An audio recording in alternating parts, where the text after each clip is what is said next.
We begin in southern Gaza, where the Rafah border crossing has been closed on the Palestinian side due to the presence of Israeli tanks, according to the border authority. Well, Israeli tanks are now blocking the main artery, bringing humanitarian aid into the strip, parts of which are already experiencing full-blown famine.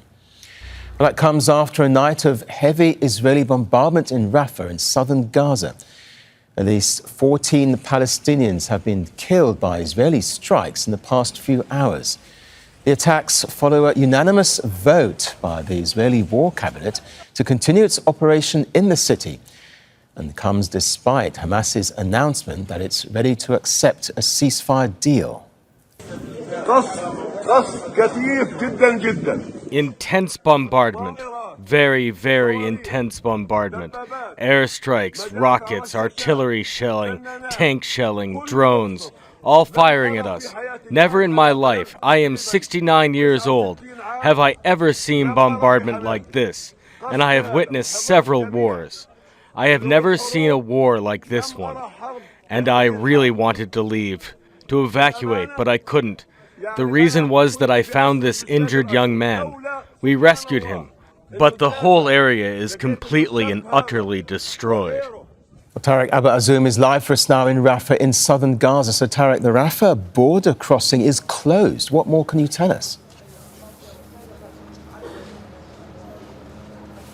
Yes, in fact, what was happening overnight is that the Israeli military carried out limited incursion on the eastern side of Rafah district, and the main target was to control Rafah crossing. In fact, what we have been seeing is that Israeli military tanks were stationed inside the Rafah crossing, as we have been seeing images emerging there for these tanks as they have been just moving on the yards of the crossing from inside, and that's absolutely devastating because this is the only point that Palestinians have been using for travel abroad and to leave the Gaza Strip. But now no longer Palestinians will be able to leave the territory in light of this limited operation that has been carried out by the Israeli military. During the raid, there was a heavy fire gun exchange between Hamas fighters and the Israeli military, a very intense bombing campaign that was a clear cover for the infiltration to that part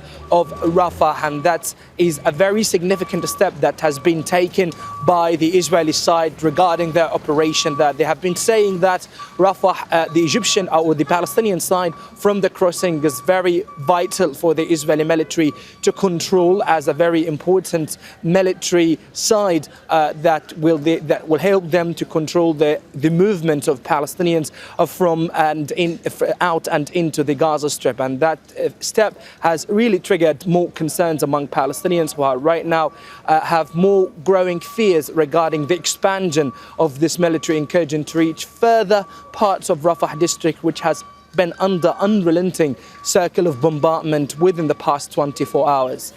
Indeed, you mentioned the people there, Tareq. I mean, how is the population there reacting to these military movements and continuing Israeli bombardments? Yes, the vast majority of Gazans in Rafah are so worried and confused regarding that invasion and that movement that has been taken by the Israeli side. They have been escalating the military attacks on Rafah, which is the last remaining shelter for more than 1.5 million Palestinians. They have been moving internally from one place to another, looking for safety, but right now Rafah is the target for the Israeli military, as the eyes of the Israeli forces on the ground on the eastern portion of the city. Overnight strikes really killed at least 20 Palestinians in different air raids that targeted a number of residential houses in the western side of Rafah, in the middle, and even in the northern part, where people are so afraid that Rafah might really meet the same fate where Khan Yunis has really come up and end up with. That is collateral destruction and all kinds of a milestone of living, including residential houses, civil infrastructure, alongside with all basic medical facilities. It's worth remembering that Najjar Hospital right now cannot really host the vast majority of casualties due to its location, which is in the eastern portion of the city. It means that it's located in the theater of the Israeli operations in the eastern parts of Rafah district, where we've been talking to medics there, expressing their own fears about the inability to leave to get to the location of the bombardment in order to recover injuries and even victims from such areas in order to not be targeted by the Israeli forces. Tareq, for now, thank you.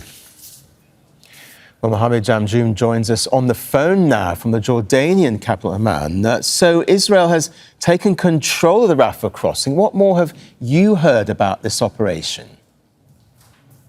Kerry, we're seeing statements from the Israeli military that are saying that their forces have taken operational control of the Gaza side of the Rafah crossing that borders Egypt. That's what the statement says.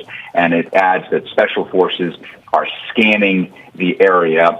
There's another statement that says that the Israeli military says that the Israeli forces are operating in specific areas of eastern Rafah. Now, that's very much in line with what we heard from the Israeli Prime Minister's office last night. There was a statement late in the evening saying that Israel would continue its Rafah operations and that also that they were going to be conducting these operations in some type of limited form. That's according to statements emanating from the Prime Minister's office and also from the military late last night. The Israeli military is saying that people have been evacuated from the area of military operations. Obviously, that's not something that's been independently confirmed. This is in line with rhetoric that we've heard from the Israelis over the course of the last week, in which they've been saying that they are going to be evacuating people from areas of operation. But as I said, that's not something that's been independently confirmed at this point.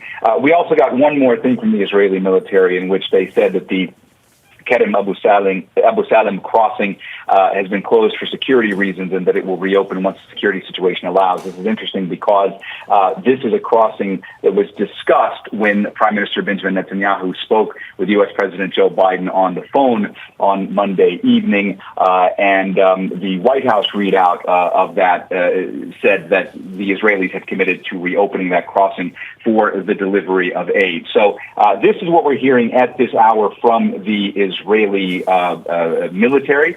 We expect that we'll be getting more in the hours to come. It's all very interesting because this is coming at a time when, on the one hand, they're saying they're going to continue these operations, but on the other hand, they've also said that they are going to be sending a delegation to Cairo to continue negotiations. Kerry? Well, indeed. I mean, as you say, Israel has sent negotiators to Cairo, but have said the deal is a long way from being acceptable to them.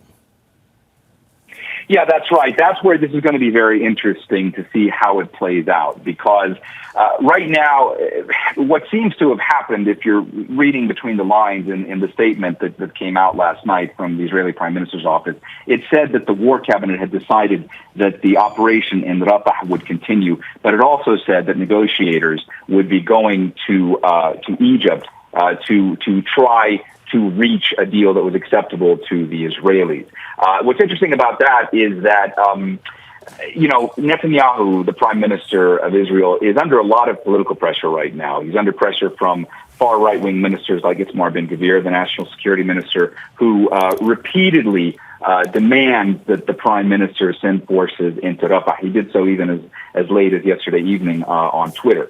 But then you also have him under pressure from the opposition saying that he needs to send this delegation to Cairo so that they can enter into a ceasefire and bring the captives that are being held in Gaza back to Israel. So it's sort of a politically perilous moment for Netanyahu. The fact that they are sending a delegation to Cairo, it's going to be interesting to see if they have a wide enough mandate to really try and negotiate, or if they're going to have to continue to consult with the Prime Minister, as has been the case many times in the past. But the devil is really in the details right now. We will see what happens, how it unfolds over the course of the next couple of days. But what is transpiring, whereas you see the Israeli forces saying that they will continue to go into Rafah, but on the other hand, negotiators are going to Cairo, that seems to be putting this into a holding pattern so that the Israelis can continue to do both things at once. Kerry? Mohammed Jamjoom in Amman for us there. Thank you. And just to explain why Mohammed is reporting from Amman, Benjamin Netanyahu's cabinet has banned Al Jazeera. They're reporting from outside Israel. Make sure to subscribe to our channel to get the latest news from Al Jazeera.